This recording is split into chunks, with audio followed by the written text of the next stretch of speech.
Am I the asshole for kicking my 9-year-old son out of the house after he got into a physical fight at school? I'm still trying to process everything that's happened, and I'm not even sure if what I did was right. But here's the whole story. My son, Alex, has been struggling in school lately. He's always been a bit of an angry kid, and it seems like every week there's some new incident. Getting into fights with kids on the playground, getting detention for pushing someone, that kind of thing.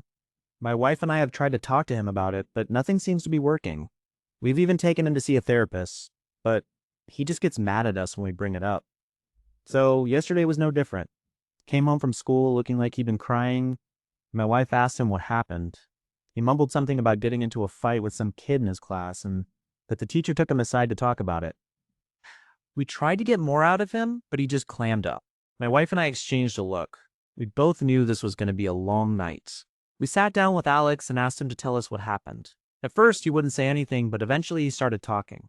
It turns out that the kid in his class, some kid named Tyler, who's always been a bit of a bully, had been pushing Alex around all day. He said something about how Tyler had been calling him names and making fun of his clothes, and finally Alex just snapped. He pushed Tyler back, and then things escalated into a full-blown fight.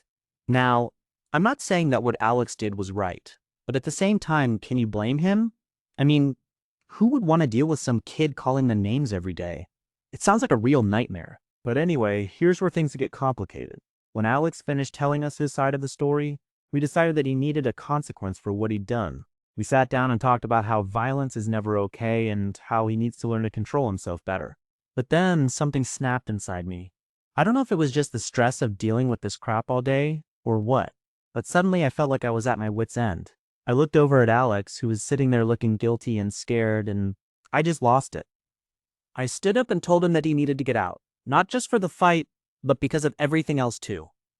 I said that we couldn't keep dealing with his anger issues, and that maybe it would be better if he stayed elsewhere for a while. My wife was horrified when she saw what I'd done. She tried to intervene, but I pushed her away. Just leave us alone, I told her. We'll deal with this. I can see now that what I did was wrong. It's not fair to kick Alex out of the house like that. But at the same time, I don't know if we have any other choice. Is there a point where you've had enough and just need to take drastic action? Or am I just being an asshole for doing what I did?